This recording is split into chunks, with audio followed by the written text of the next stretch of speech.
Welcome into the Optimus Dynasty show where there's no need to fuss. You got Optimus. I don't know. I just made that up. That's probably Oh, I stupid. love that. I'm your host, Dynasty Coach A. Normally it would be Nate Polvault here, but unfortunately he's having some technical difficulties. If you could believe it, he muted his mic one too many times and it would not unmute. Unfortunately, he will be back with us as soon as possible. But for tonight, I am your fearless host. And I also have my co-host of the evening, Matt Chester at ffmadjester on Twitter. And tonight we're kind of throwing it back. Not that way. We're actually kind of throwing it back a little bit. We're going to go back to free agency. The NFL free agency was pretty wild this season, and everything moves so quickly in Dynasty that all of a sudden we are right on to rookies, right on to rookie drafts. Now we're doing startups. Now we're doing all this other stuff. But you're starting to see people trickle in. Nate was talking about this earlier in our group chat. You're starting to see people trickle in that maybe aren't as much degenerates as we are, and all of a sudden they're like, wait a second, Saquon Barkley's on what team? And and who's where and all that stuff.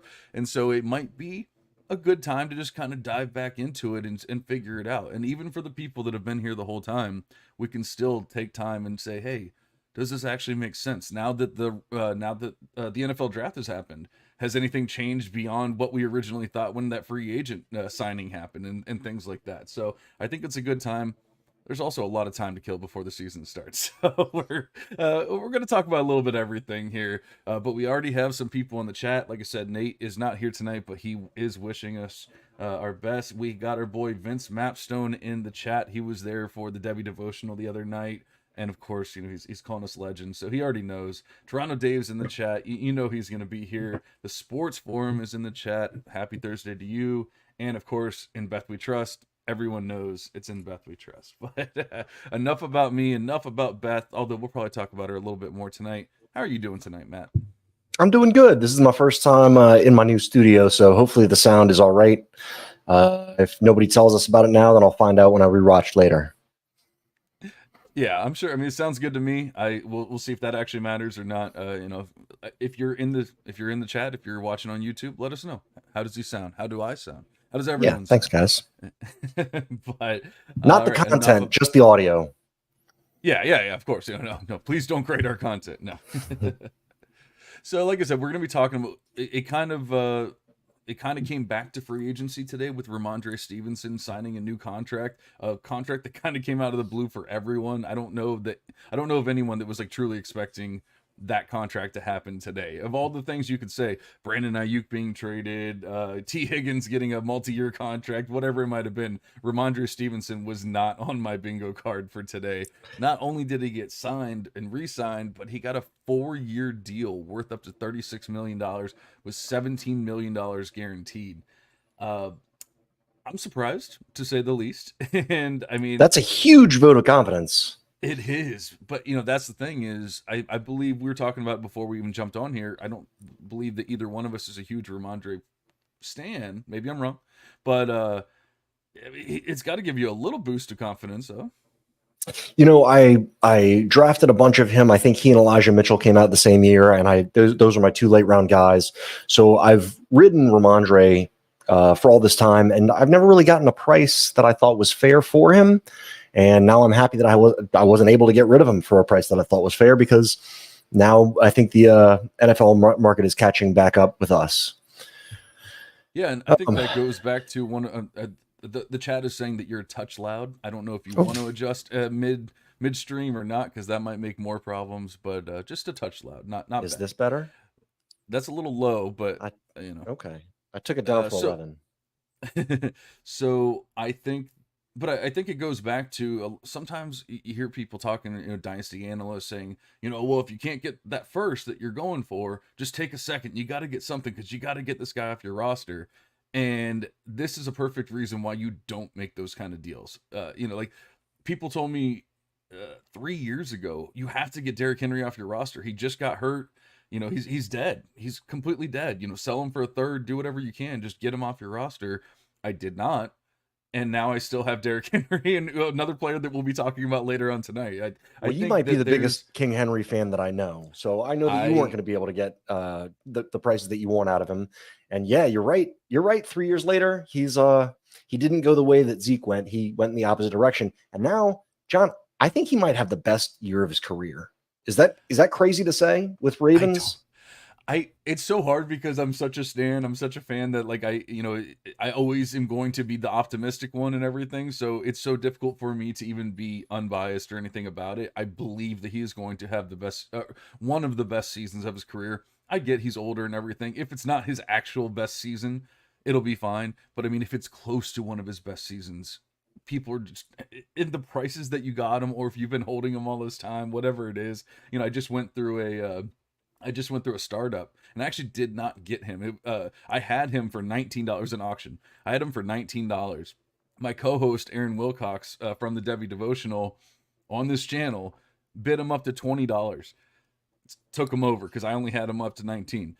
Immediately DMs me and goes, "Hey man, I was just trying to push you. I didn't really want him." And I'm like, "Are you kidding me?" So I made him stick with Henry. I refused at that point to bid him back up and take him back over. And I was like, "No, we will figure out a deal at some point in this offseason, but I promise you, I'm giving you $19 worth of value and I not don't think you $1 should. more." I don't think you should. I think you should wait until the draft continues and he's going to land on a player that he wants that you can get for $15, right?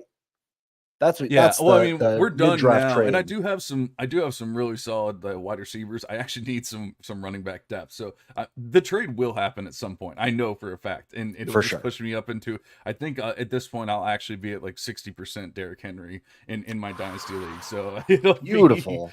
yeah, I it's mean, what if on the Ravens he's just Raheem Mostert but 250 pounds? that's it, man. You Just get him.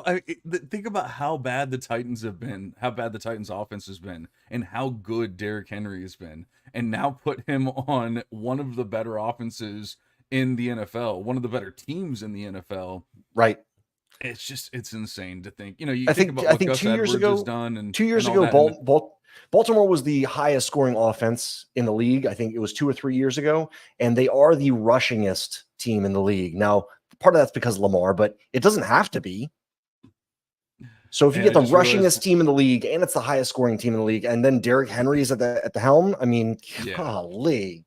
It's gonna be insane. I just realized Brad Bolt's in the chat. The biggest cock in the Whoop. biggest clock in the fantasy. Sorry. Biggest clock in fantasy and the most attractive man in fantasy. Man, I cannot talk right now.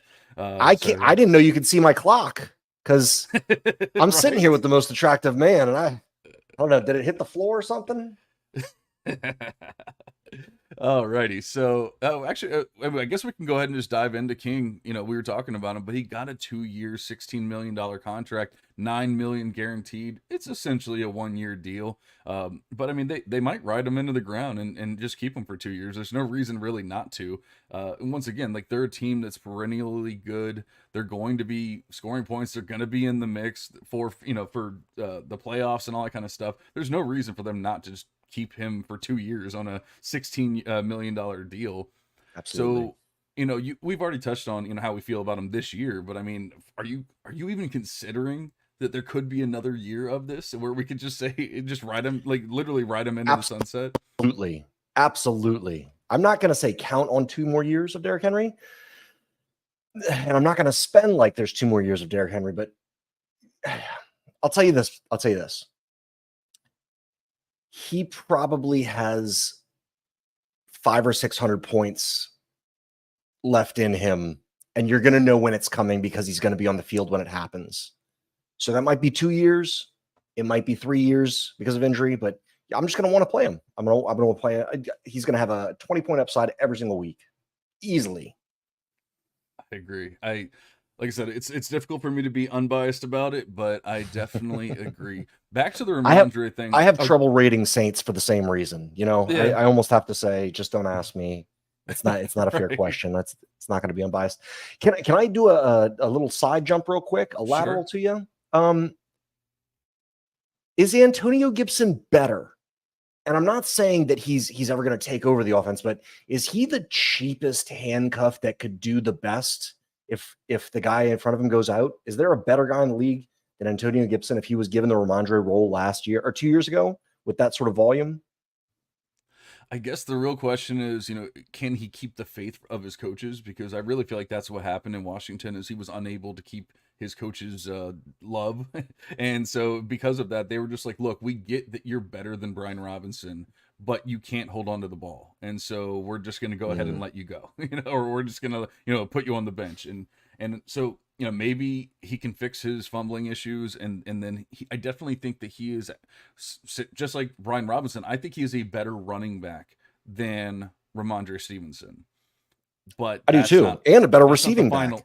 That's not the final answer, though. Is the problem is you have to have the coaches. That's the thing with the running back position. It's not like wide receiver where you just go, this guy's good, this guy's bad, this guy's going to be on the field, this guy's not. It's not that simple with running backs. Sometimes there's things that we just can't see. Like I still believe Zach Evans is a quality running back, but he's never going to see the field because he's done something, and I don't know what it is, but he's done something to piss every single person off that he's ever dealt with in college, high school, college, and the NFL. And so he's a quality running back. Something's not right up here. Antonio Gibson is a quality running back. He has all the athleticism you could ever desire, but he can't seem to hold on to the ball, and then that's just a problem. So yes, I do agree with you. Like especially if Ramondre goes down or whatever, and they just give him the rock, he could easily be a league winner for you. It's really difficult for me to really bank on either one, but I'm especially assuming after Ramondre gets this deal, his ADP is going to go up, his value is going to go up, and I'm not going to want to pay those prices where you'll still be able to get Antonio Gibson might actually go down his value and his price and all that kind of stuff. And that's what I'm counting on. Maybe Gibson was worth. Somebody might want to hang on to him if you offer a third earlier. They're definitely going to give him up for pretty much any third any year now, look right? At Nate. Nate doesn't even want to show up, and yet he's going to sit here and argue with us in the chat. I cannot agree that Gibson is a better back than Stevenson. Receiving back, sure. Overall back, nope. I tend to disagree. I think Ramondre Stevenson it was kind of like it fit perfectly because he was there. He was the only running back that was there, and they needed a big guy that could touch the rock 200 something times. He actually showed to be a better receiver than people thought he, gave him credit for. But Antonio Gibson's a better receiver. We've already touched on that. Right. I really don't, beyond the fumbling, which is a major issue, but beyond the fumbling, I think that Gibson's a better running back too. I don't know. I really do. But I think it's just a perfect example or good time to transition over to another team with a free agent that's, I'm kind of thinking the same thing. At the very least, Austin Eckler can steal the third down portion of the game from Brian Robinson, and yet people are still all in on Brian Robinson. It's like if you look at what he actually did last year, I was looking it up the other day because I wanted to have actual numbers to back it up and not just be like, oh, well, Brian Robinson equals bad if he doesn't have receptions, but he actually averaged 6.8 points per game if you take away the receiving part of his game. So if you're just talking about what he did as a running back, he averaged 6.8 points per game last season. That's with his touchdowns, everything, like not taking away anything except for what he did as a receiver. That's pretty bad. So that's really bad. And we bring in one of the best receiving backs in the NFL. I don't care if he's washed. They brought him in for a reason. He's going to be the receiving back for Washington. We bring that guy in, and you're telling me all of a sudden you're counting on 6.8 points per game? I can't do it, guys. I'm 100% out on Brian Robinson. I want nothing to do, not even close. If you give me an extra round of 80 off of ADP, I still don't want him. Yeah, I've got him in one place, and that's a points per carry league, and that kind of makes up for the. I think it's a half point PPR and a points per carry. So, but yeah, you're right. He's a little bit more of a hammer now, and he's not going to get those. What do you mean, boo, Omega? Omega's been drafting so much Robinson, and so he's hating. He's 100% out on Eckler. I think he got hurt last year. Luckily, I was already out. I'm not even saying that I saw it written in the stars or whatever. I just didn't want to pay those prices for a 29, 30-year-old running back that people were paying last year. I'm not saying that I thought he was going to be dead like that. I just thought it's too expensive, and so I had none of him last year. And now I'm His like, oh, ADP I last can year. take advantage of it, the value now because I Yeah, wasn't hurt. exactly. You know? So I'll tell you this, like this year I had a few offers for to buy him from the manager is just like, I want to get rid of Eckler. I need to get what I can recoup out of it. Let me get a late third. And I was like, same team, Washington. I'd rather take Luke McCaffrey instead of giving my 310, you know? Because that's how far Eckler has fallen. And even last year, startup ADP, Eckler was the same place as T. Higgins. It was right at like the late fourth round, early fifth round. And boy, what a cautionary tale. Yeah, it really is. And it doesn't, I mean, we're having to still draft Derrick Henry early this year. So, there's going to be times where you have to pay that price. And I believe in Henry doing it. I could be just as wrong about that as other people, as people were wrong about Eckler last year. So I'm not saying it's a perfect science. Sometimes you just got to, go with your gut and do it anyway. But Brad says that Eckler will do better this year. Chargers were a mess last year. He also has 0 Eckler. I mean, that's kind of the way I am. I think I might have 1 Eckler share. If I do, I probably have 0. And I I think have it's so one. much, yeah, it's so much You, easier to look from the outside and really like be unbiased about it and say, I don't have Brian Robinson and I don't have Eckler. So it doesn't affect me in any way, shape, or form, but this is how I feel.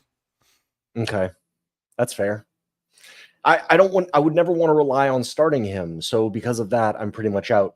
Now I'll tell you this, the one trade where I did pick up an Eckler because his drafting price was way too high up until right now. The one place where I picked him up last year was in a best ball league, in a best ball dynasty. And so I started off with so much Puka, right? And you know where I'm going with this. So I had to sell some just to lower the T levels because it was just the T was screaming off the charts. Too much testosterone, too much Puka. I had to, you got to cash out. Sometimes there was one week where in back-to-back days, I think after week 2, I bought him for a late second and also sold him for a future first and Dulcich coming my way. So a first and Dulcich coming in and a late second going out. And with that sort of method, if you want to play portfolio style dynasty, it's okay if you take some losses because you undersold on Puka. That being said, one of the places where I undersold on Puka mid-season was in a best ball league. I gave him up for Eckler, Kamara, and Mostert because I was just the most dominant team in the league. Oh And God. it hurts. It hurts now, but it's halfway through the season. You just don't know which way things are going to go. And if you've got three chances at these high scoring players, you don't know when they're going to fizzle out, and eventually they will. But in best ball, it's just, I don't know, man. I'm justifying something that I regret. That's Yeah, all that is. it might just be a good lesson learned that you can make moves like that. You can do 1 for 3 deals and all that kind of stuff. Just maybe don't do it with 45-year-old running backs. That might Yeah, not be the way to go. fair. Fair. Tyler's in the chat. FF Tyler O, huge fan. Love these guys. We love you, buddy. So we've been talking a lot about running backs. Why don't we talk some wide receivers here? Although there's a couple more running backs, but screw it. I want to go over wide receiver real quick. We've been talking about, let's see. So Stephon Diggs is one of the biggest. There's no transition here. It's just like Stephon Diggs is one of the biggest conundrums of the offseason because and I really thought it was going to be kind of a clear-cut answer once he got traded over. I really thought everyone was just going to kind of get on board like, all right, Diggs is the one. You can make your arguments after that. That has not been the case at all. It's really been Nico, no Tank, no this, and then I feel like people are pushing Diggs down to 3, and I you can't possibly. I mean, do you agree with that? Like, you can't possibly think that Diggs is going to be the wide receiver 3 on the team. They did not bring him in. I get that they squashed his contract and all that kind of stuff, but I mean that's just because one of two things is going to happen. He's either going to completely fall off and they say, okay, well, we wasted a year, no big deal. Or he's going to play his ass off and they're going to have to give him a good contract anyway. So, like that was going to happen regardless of whatever contract they had in place at the time. So they say, hey, let's give them as much incentive to play as possible. But I really feel like the fall off has been kind of, where the fall off with Eckler was pretty apparent. I think the fall off with Diggs was maybe a little more like fool's gold, because he was still getting a 30% target share. Like, he was still doing all these things. It's just Not the down the role stretch last year, changed. right? Over the last about 8 That, games last season, he really did no, fall off. No? but that's what I'm saying. Even in that bad stretch, he still had a 29% target share. He was still Wow. earning, yeah, like he was an elite target share. He was not converting that into points like we normally see, but that was right after Joe Brady took over as offensive coordinator. They changed everything around. The system just didn't work. We also saw Joe Brady ruin DJ Moore in Carolina, where DJ Moore was the wide receiver 3 because of the way that he was using him. We all know that DJ Moore is better than Curtis Samuel and Robbie Anderson, yet he was the wide receiver 3 in that team. We know that Wow. That's Stephon Diggs crazy. is better than Khalil Shakir and Gabe Davis, yet he was the wide receiver 2 or 3 on that team after Joe Brady took over. I'm really blaming Brady on this because it we can say with Eckler, nothing truly changed. It was just he was old, he got hurt, and like he fell off. We can say That something did actually change. changed. A high ankle sprain did change Eckler, and Right. that's the case for But him that's next year. Is that he's but that's an injury 10 thing, months that's an removed. age thing, and that's a running back thing. If you have a high ankle sprain, it's going to affect you. Nothing happened with Diggs. He didn't get hurt. Nothing changed except for all of a sudden the offensive coordinator changed. Yep. So I Interesting. think if it wasn't for that, and maybe it's 100% pure coincidence, and he just completely fell off, and it happened the same exact week that Joe Brady took over. Maybe I'm wrong here. I believe in my heart of hearts that I am not wrong here, and I really do think that Diggs is going to be the clear-cut wide receiver 1 on this team. Not even close. And like Nico and Tank they're going to be fine because CJ Stroud's a good quarterback, but they're not going to be what people are expecting them to be when they're drafting them as the wide receiver 1 on the team. You mean I get to have more Nico and Tank mid-season when they aren't showing their absolute studliness? Oh yeah, you're gonna be able to get Tank for like a second. You're like a mid-second or something like that. You'll be able to get Nico for like 2 seconds halfway through the season, Definitely, and you definitely. will, and you'll have No, 8 seconds at that point. come So on. you, Okay, so with that being said, I think Diggs, he may be the clear-cut number 1 on the league in this offense this year. I don't think that will change him to be anything but the number 3 wide receiver in dynasty on that team. No matter what he does this year, he's not going to surpass either of them. well, And yeah. that's I mean, interesting. If you have that value-wise, much of a claim on Diggs outshining those 2 guys, then you should probably offer those 2 guys for Diggs and a first. Either one of those guys is what I'm saying. If you have either one of those guys anywhere, John, if you're this confident about it, you should go trade Nico for a first and Diggs, or trade Tank for a the first and Diggs. problem is And honestly, you could do that pretty much anywhere. I don't right? have any Nico, and I have all the Diggs, so I can't do it, unfortunately. Actually, I really don't even have that much Diggs. I want to say I have like 3 shares or something like that, but I truly do believe. Now, I get your argument. Like, just because he's going to dominate this year doesn't mean he's going to be the most valuable wide receiver on that team. People are still going to value Nico and even Tank over him, but I'm not even talking about dynasty value right now. I'm talking about actually scoring points and affecting your team this second. And so I'm saying I just don't feel like Diggs is getting his credit for what he's going to do this year. And that's why I get him being drafted behind these guys and startups and all that kind of stuff. Like, I'm fine with that.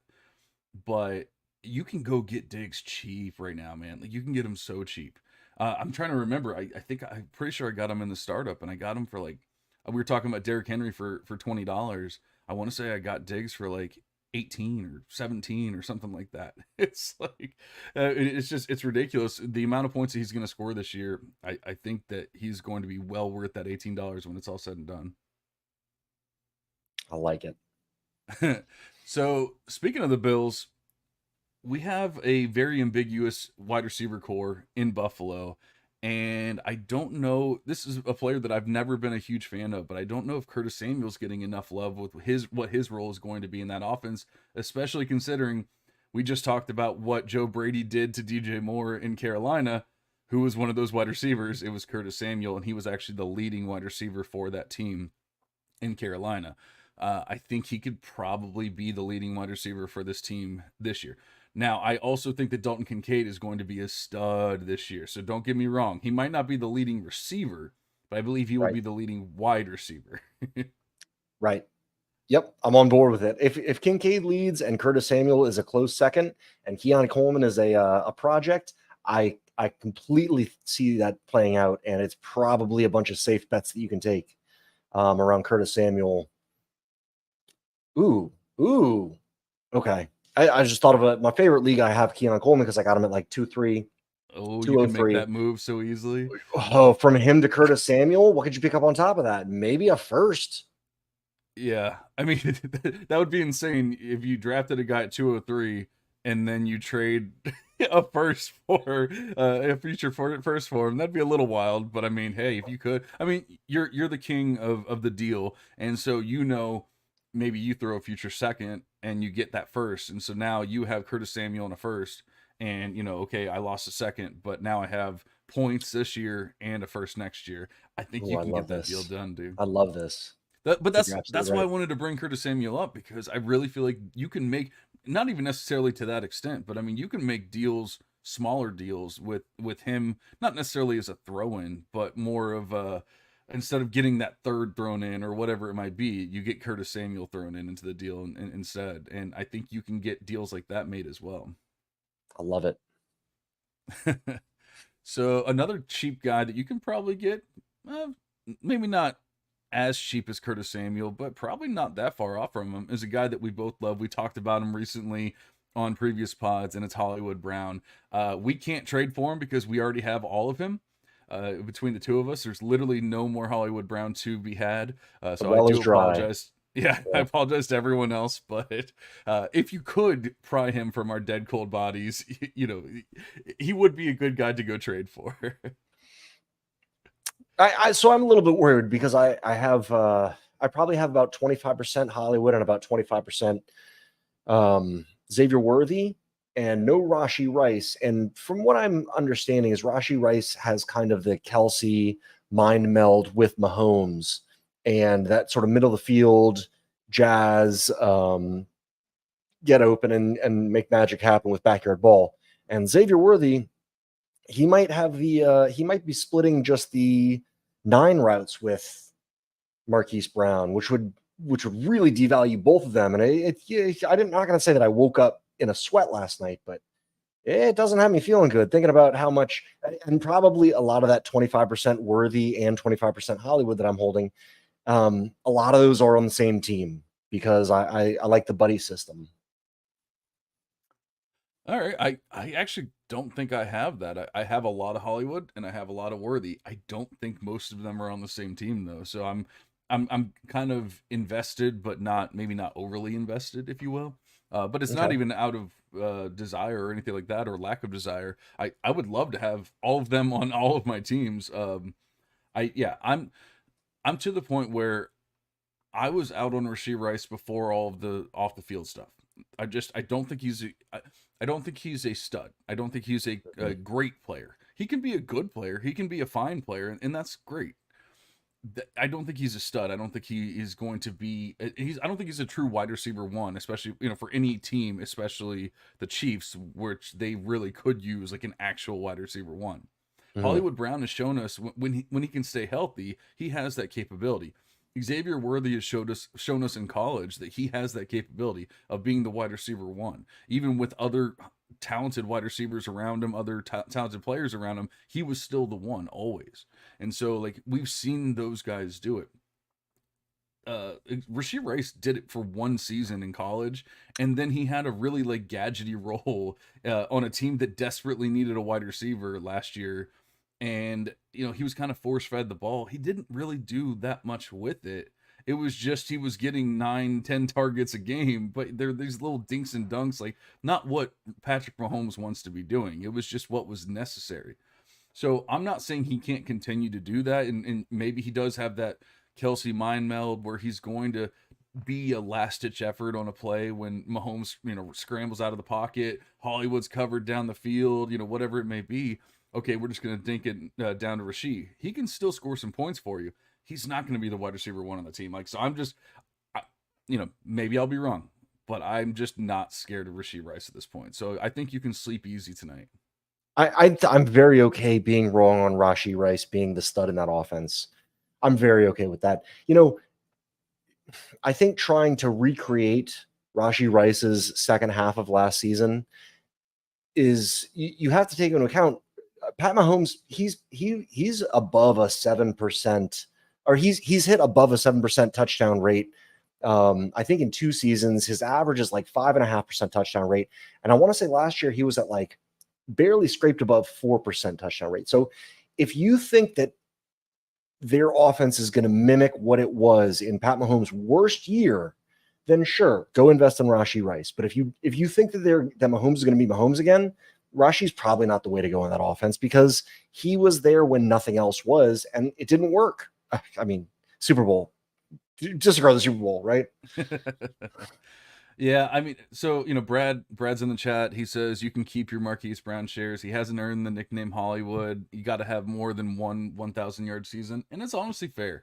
Like, the dude has dealt with some injuries. I also think he was dealing with a quarterback that had to learn how to throw the ball in his earlier seasons. So like that has to be said as well.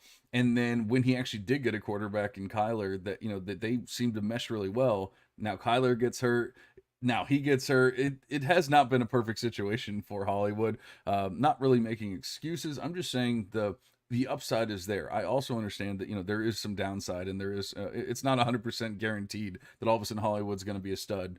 But I definitely believe, and if anyone's going to do it, it's going to be the Chiefs. It's going to be, like you said, the Chiefs offense is not going to be what they were last year. So I want to see a completely revamped offense. Andy Reid doing Andy Reid things, utilizing these players' speed, athleticism around the line of scrimmage, doing those little like flip passes for touchdowns and stuff. Next thing you know, Hollywood has 3 touchdowns just from a little flip pass on the 1-yard line, and now we're really talking about him scoring and winning you fantasy leagues. Do you remember how good Juju Smith-Schuster was for one season on the Chiefs? I do. Actually, I kind of got myself into trouble. Like, not actual me trouble, too. but I pushed Juju up much higher than I'd ever had him in my rankings because of that one season. And then he went on to do absolutely nothing after that. Well, now he's exploded. I never truly took advantage of it. So like, I never actually traded for any Juju, even though I pushed him up my ranks. So I don't think I ever actually had any Juju, except for one really early on when he was still Big Ben and all that kind of stuff. I had one Juju and I traded him for DJ Moore Plus, and I've ridden that into the sunset. So yeah, that's the only Juju I ever had. But I tell you what, I did get caught up in it because Patrick Mahomes can do Patrick Mahomes things. So exactly. And Vince agrees with this. He says Rashee Rice lacks the drive to be wide receiver 1. I mean, that's the thing. The drive. Get it? I don't know. He was driving pretty well, but no, I think I don't want it even to be about the off-field issues or his head's not screwed on straight or whatever, but it has to be considered as well. But I really think that he's just not that. He's not that player. He's not him, if you will. And yet, obviously there's also those off-field issues, which just makes me that much more out on Rashee Rice. But I think that is enough. I mean, the last time that a player got caught doing 180 in a Lamborghini, it was Marquise Brown, and now they're both on the same team. So it's going to be fun. I don't know what's going to happen, but it's going to be fun. They like to go fast. They do. It might have been Hollywood Brown on the field, though, because he's just that damn fast. But we'll see. And obviously Xavier Worthy as well. And Xavier Worthy runs a sub 4.3, right? Yeah, 4.21. 4.21 broke the record at the combine. The fastest man in the NFL, according to I don't care if he's 165 pounds. So is Tank Dell. But if Tank Dell's not a 4.21 speed, that's crazy. Yep. Another player, another wide receiver that's dealt with some injuries and stuff in the past, but is just a stud when he's on the field, is Keenan Allen going over to the Bears. This is one of the ones that I really wanted to talk about because it's kind of going back to our conversation, in obviously different position and everything, but your Derrick Henrys, your Austin Eckler's, your Raheem Mostert's, all those kind of guys. Even talking about Stephon Diggs, like Keenan Allen is probably going to die, in air quotes, on the Bears at this point. Like they're probably just going to ride him out. He's on a 1-year deal. Who knows if he'll actually get another contract or if this will be it for him. but I have to believe that he's going to be an option. He's going to be a viable option for our dynasty leagues and scoring points for us this year. And yet, you have people that are pushing up Roma Dunze, you have people that are pushing down DJ Moore, and I can't do it. Like that's never going to be me. I'm always going to have DJ Moore so much higher than anyone else. But how are you feeling about Keenan Allen? Do you really think it's going to be a one and done kind of deal, or do you think that he can actually have some value beyond this one season, or do you think that it doesn't really matter? Even if he only puts up this 1 year, it could be good enough, and at whatever price you're getting him at, it'll still be worth it. I think Keenan Allen is not even trading for a straight second these days in a superflex league. So if you believe he's going to get the points, just go spend that, do a 2-3 swap and you'll get Keenan Allen thrown in. And I don't think that's a bad idea.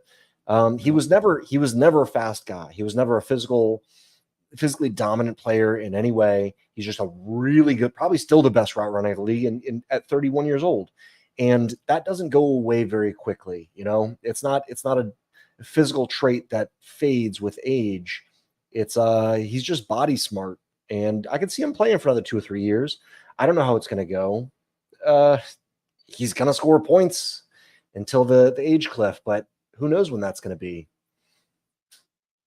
Yeah, honestly, I think it's more of a detraction for Roma Dunze than anything else, because it's gonna be, and I don't want to compare situations completely, but it's really feels like it's gonna be a JSN thing all over again, where Roma Dunze just doesn't get his opportunity, even if you believe that he's so good. There's people that before the NFL draft and all that, and maybe even after, saying how they felt that Roma Dunze was the wide receiver one in this class, and that's wild. I think Matt Harmon with reception perception is still there.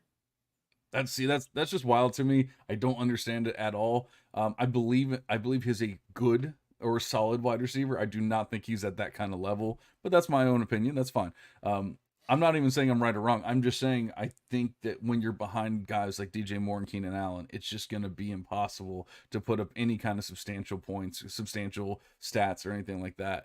And at that point, you're going to lose value. And to your point, like maybe you can get that deal done for Keenan Allen for like a 2-3 swap or whatever, but I really don't mind sending a straight 2 for it, especially obviously if you're sending a second for Keenan Allen, it's because you're competing. It's not because you're middling or something like that. Like you're not making that move, or you probably shouldn't make that move. I think that's what's putting you over the top, is by getting a Keenan Allen. All of a sudden, you have that consistency and the upside of a Keenan Allen. We've seen him have 12, 14 reception games, in a full PPR league. That's freaking huge. Even if he doesn't score a touchdown, whatever, all of a sudden you have 20 points, 24 points. Now he scores a touchdown, you have 30 points. All right, well, now you've won your week that week. And so I have no issues sending a 25 second right now to go get them straight up. And if you can just get something on top, obviously it's just gravy. See, and that's where the 2-3 swap is so pretty, is because if you can do that at the beginning of the season and you get 1 full year of Keenan Allen, I think if you have Keenan Allen in your lineup for an entire year, it might get you 2 more wins, right? Than not having Keenan Allen in your lineup, which also takes 2 wins probably away from the guy that you're getting him from. So all of a sudden, your let's say average, you think if you're looking at 209 and it moves to 211 is what your pick is going to be that you're giving up for him, and then the guy who's giving him up goes from 304 to 302, suddenly what you paid isn't just a 2-3 swap. That 2-3 swap just got 4 picks closer to each other, Yeah. I mean, and the thing is, the great thing about the 2-3 swap is you start with the 2-3 swap, you send it, it gets denied, or it gets countered, and they take the 3 out, and now you have your straight 2, and you just go ahead and do it. You say, you know what? That's fine. Take the 3 out, but give me Curtis Samuel also. That's right, baby. You definitely do that. I love it. I'm telling you, I'm both of us need to come back next week and let everyone know, let the listeners know which Curtis Samuel shares we acquired, because I don't think I have any Curtis Samuel. I really need to actually fix that. I really do. Ken is just finished the lawn, kicking back with a beer in Calgary, and he's listening to the show. Well, we appreciate you listening from Calgary. So, speaking of Calgary, no, I don't have a transition. I wish I was that good, but I'm just not there. Actually, we're gonna dive back into the running backs here because we have quite a few that are still some remarkable trades, remarkable deals, and Toronto's talking about Canada in the chat, but Joe Mixon is definitely a hot commodity or hot topic, I should say, maybe not hot commodity, a hot topic for a lot of people because it seems to be very polarizing where you have some people they're just like you just ride him until he dies, and then you have other people saying no, he's already dead. Like the volume saved him the past couple of years, especially last year. And honestly, I'm kind of find myself in the middle. I get the volume arguments, I get that, I want to have like a true take on this, but I kind of feel like he's dead, but I kind of feel like he's gonna get the volume. So it's really So difficult, here's man. the thing. Joe Mixon sucks. All right. He sucks, man. He gets like 3.6 yards a carry, but he also ends up being running back 10 for the last 3 years or something. You know, he started out being back when before I was playing Dynasty, when I was playing one QB silliness ESPN leagues. Joe Mixon was a top 3 round player every single year, and I don't think he was an RB1 for the first few years that he played, and then his price went down, and suddenly his performance went up, and he's still not good. He's not efficient, but they just give him the work. And in a league where there are not very many workhorse running backs anymore, Joe Mixon, he stands above the rest just because of that. And you got to give him his due for it. But I'm with you, dude. I can't make a stance on him because I just don't think he's one of the better running backs in the league. He just makes the points like he is.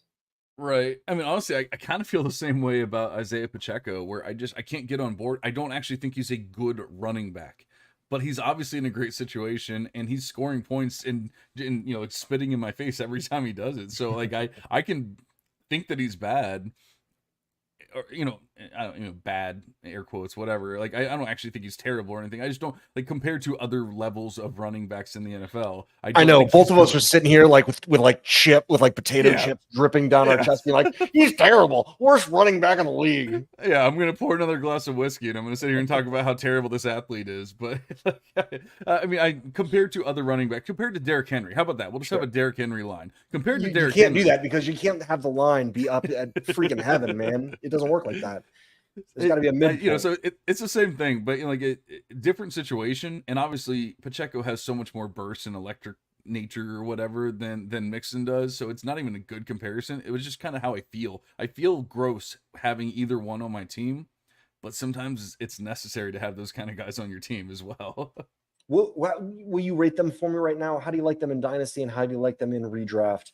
Mixon, Ramondre, Pacheco.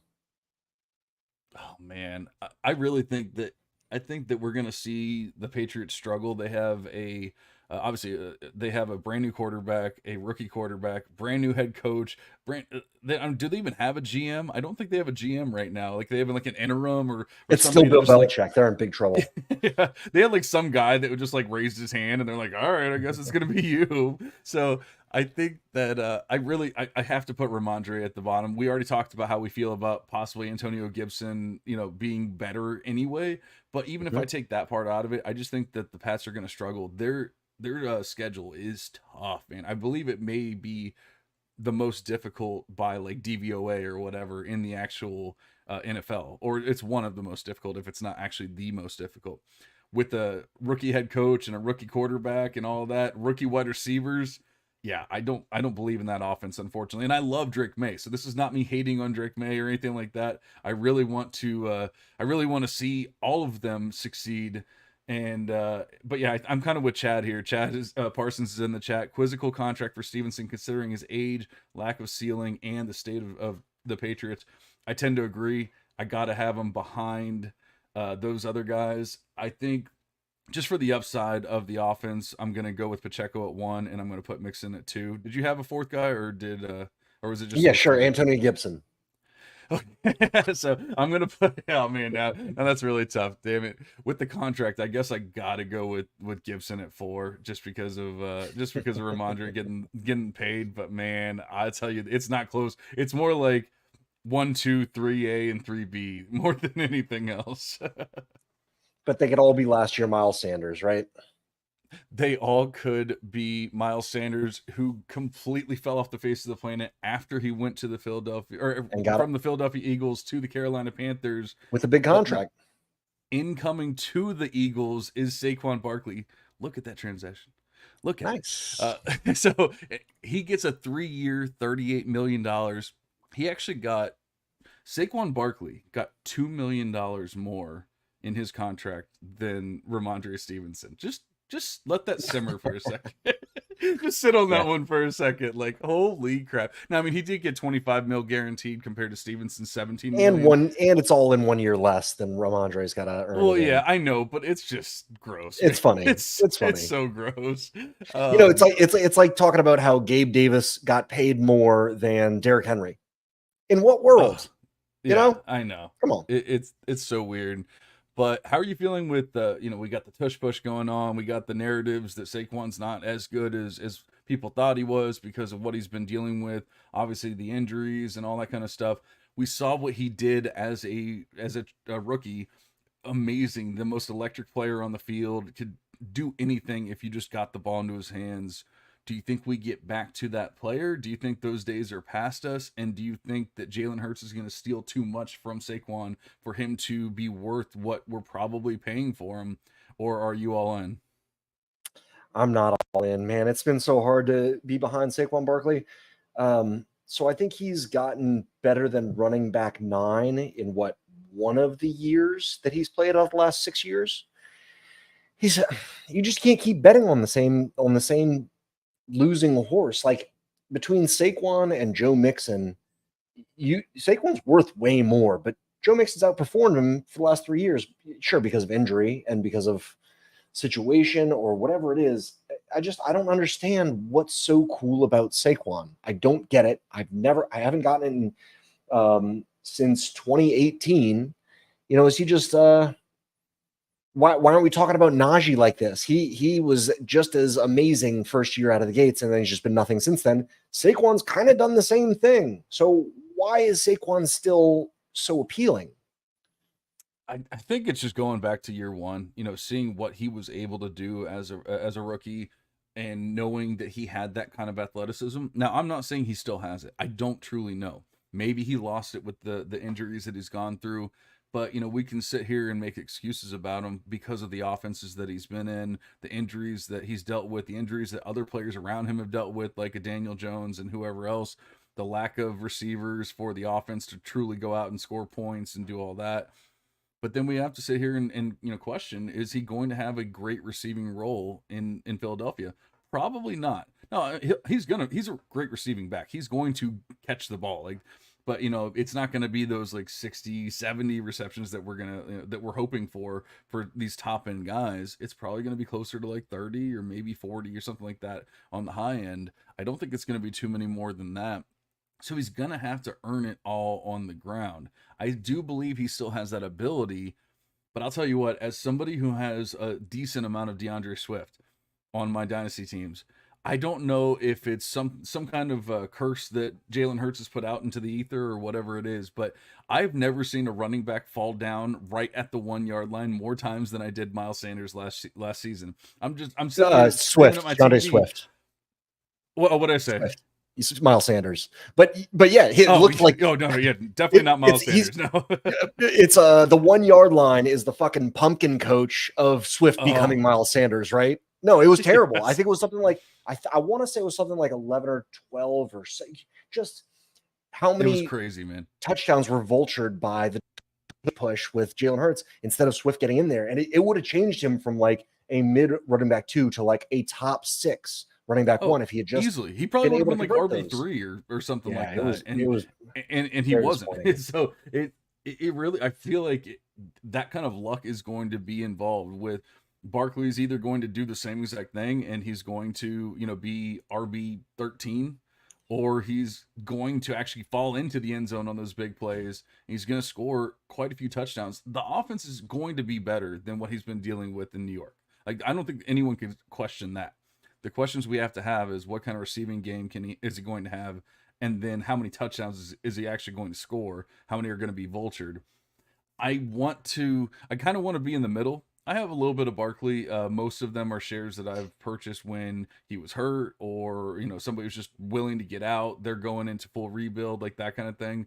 I've gotten some shares for like a late first, a couple seconds, whatever it is. So I don't have any like heavy investment or anything like that. But like at this point, I'm just holding. I'm just really hoping for the best with the shares I have. I'm not going out of my way to buy Saquon Barkley shares, because as much as I want to believe, it's kind of scary. And I mean, like I said, I was kind of not all in on DeAndre Swift, but I loved his price last year. I traded Tony Pollard. I think I talked about this on the last pod. Maybe I didn't. I don't know. At this point, I'm doing like 18 pods a week. I really have no idea where I said what and how many times I've said it. But I traded Tony Pollard for DeAndre Swift, essentially straight up. There was like very minor. I think it was A.T. Perry and Izzy Abanikanda were involved, but Nominal peripherals. yeah, exactly. But I mean, it was essentially straight up, and I still love that deal to this day. Just being able to get that kind of price for Swift, and losing 2 years or gaining 2 years, I guess is the better way to look at it, because he's 2 years younger than Pollard. So I would love the price I was able to get Swift last year. You cannot get that kind of price for Barkley, and so that's why I'm not really going out of my way to buy Barkley this year. But whatever I have, I will hold. I like to do cross positional trades, multi-parts cross positional mixtures of draft capital and players, because you can always find good trade partners where you're both winning the trade for your own teams. And because of that, there's not really a good two-team solution to go from Saquon to Kamara. It's just not. No two teams are going to want to do that and have more faith in one. They're almost the same archetype, but one of them is worth a first and one of them is worth a late second. So I'm never going to go out and buy Saquon right now, but all this makes me want to go and buy Kamara, because it's 1 year difference, and Kamara always performs, and Saquon hasn't performed in like 5 years. So I don't get it, but you won't find me with any new Saquon. You're going to find me with some new Kamara over the next year.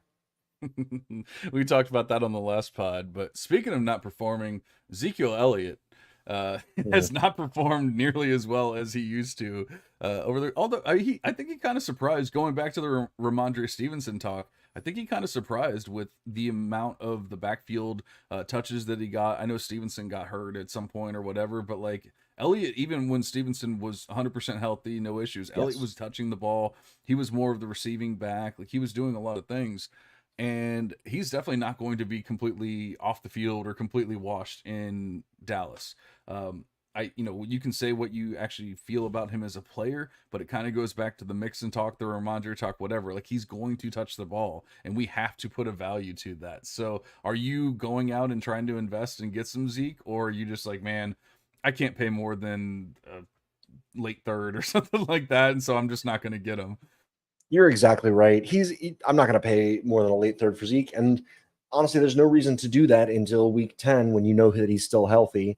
And people are, he could make 17 points a week for the first 11 weeks of the season. His price isn't going to raise above a third. So there's no reason to buy Zeke going into the season. If you play in these sleeper leagues and you can start, 5 to 6 wide receivers between wide receiver and flex, then my last flex should be outscoring my RB2. And with that being the case, there's no reason to go get Zeke right now. The only John, you're muted. I did not mean to do that. Oh, you're all right. So he you know what he is? Same team now. He's the Brandon Cooks of running backs, where I never want to start him, but I'm perfectly happy having a full bevy of Brandon Cookses and Ezekiel Elliott's in a best ball league, where they're going to enter your lineup pretty often. You never want to put them in your lineup, right? Yeah. Yeah, I think that was a great point though. Like Zeke is not the kind of guy you go pay a late third for today. You pay a late third for him when somebody is rebuilding in the middle to late part of the season, and you're trying to get an extra 12 points per week on your squad. That's when you go make that deal. Not now. Those are not the kind of players that you go. That's why I mean, you hardly even want to be going out and buying running backs this time of year, much less 30-year-old running backs that have already basically proven that they're just about washed, if not already. So I always like to clear out roster space, and an example of this is I have a lot of Isaac Guarendo. He's a fourth round dynasty rookie pick, but he's just bursting with speed, and he's on the 49ers. So he has possibility deep down. But same with him, same with Tyrone Tracy. All these guys that I'm drafting in the fourth, generally I'll just put an auto accept price on them when they're finally on my team and the draft is over, and I'll say I'll auto accept any third for Guarendo or Tyrone Tracy or anything like that. And what it does is it allows me to bank that already profit, and you're not just trading him for a third, you're trading him for a third and Jacob Cowing off the waivers or something like that, who's another dice throw. And then eventually when you need it, if you are competing, you can use that third if you want to pick up a Zeke Elliott. And that's what his role is in Dynasty these days. He's a patch job when you're ready. It's never going to gain value. If you play portfolio, you'll probably pick up one or two of them. And maybe because you probably already have players that are better than Zeke, just waiting in the wings, Tyson Chandler behind Aaron Jones. You probably would rather have Ty Chandler than Zeke, right? Just because he's younger, he might have the same points. Their value is probably about the same, but one is coming in and one is going out. Yeah, I love it. I just started thinking about a team that should probably be in the mix for the championship this year, and it's just so hilarious because going back to at the beginning of the podcast, we were talking about how people tell you got to get these players off your team no matter what. Just sell, sell, sell. It doesn't matter what price you get; they're gonna die next year, whatever. We already talked about how Derrick Henry was that 3 years ago. You got to get him off your team, whatever. Ezekiel Elliott was the same exact thing. Yep. On this roster, I have Ezekiel Elliott and Derrick Henry, and I think I have Alvin Kamara as well as Awesome. my three players that everyone's like, you got to get them off your team. But now, but I've Garrett Wilson and Jamar Chase and DJ Moore and like this and this and that, and I'm gonna ride these players that are dying all the way to the championship this year. I just but that's the kind of things I'm so anti. Like, you got to get these people off your team because you're rebuilding. You can be rebuilding, you can be whatever you want to be, and you can still hold on these players until somebody actually gives you at least remotely close to what you're asking for. And if no one's willing to do it, just hold them, because they're going it's like the 90s, man. They come back into style, and then everyone's like, oh, I gotta go get Zeke, and guess what, he's right here. Pay me that price, baby. I have one team where I'm completely tanking and trying to rebuild for next year, and the last two players that I have that are not future guys, I showed you in the chat the other day, I picked up Amon-Ra. I've got CD. Like, I've got a bunch of really young wide receivers, and the two guys that I'm still trying to sell off are Joe Mixon, who we talked about, and Mike Evans. And if I'm not getting 2 seconds for them, like, I'll just tank with those two guys and hope that they're still really good in 2025 and 2026, because I know Joe Mixon signed through 2026. He just signed a new contract. It's 3 years. Yeah, they gave him a new contract, so he's going to be there for at least a couple of years. So I'm sorry that I'm tanking, but I'm not underselling Joe Mixon, even though I don't like him. Not as a person, not as a dynasty asset, but the guy scores points and he might play for 2 more years. And it's the same thing with Mike Evans. Like, I'm not going to sell low. No, I agree. I've been a big proponent of that over the years, and I'll tell you what, it doesn't always work out, but it's worked out probably more often than not to where you just hold on to these players, and next thing you know, they have value on a new team or whatever. I always try to have an example. I think Mac Jones is going to be that player. I really do. He's just completely forgotten about right now. Like, people just have left him for dead. He's the backup in Jacksonville. He's on a 1-year deal. They got him as like their backup for this season. He's going to go to another team and potentially be a starter for that team. And he did not get, he got a bad end of the deal in New England. Let's just put it that way. So I think that a player like that is somebody you can get cheap. They probably either Jones has been dropped or you can get him extremely cheap, and then you just hold him on your roster after that, and next year, whenever, like, all of a sudden he has value again. Like, those are the kind of players that you can do that with. So with Mac Jones, there's a phenomenon with certain players. Cam Newton, when he first retired, he had negative trade value. So you could send an offer that you probably wouldn't be able to pull off, that wouldn't get accepted.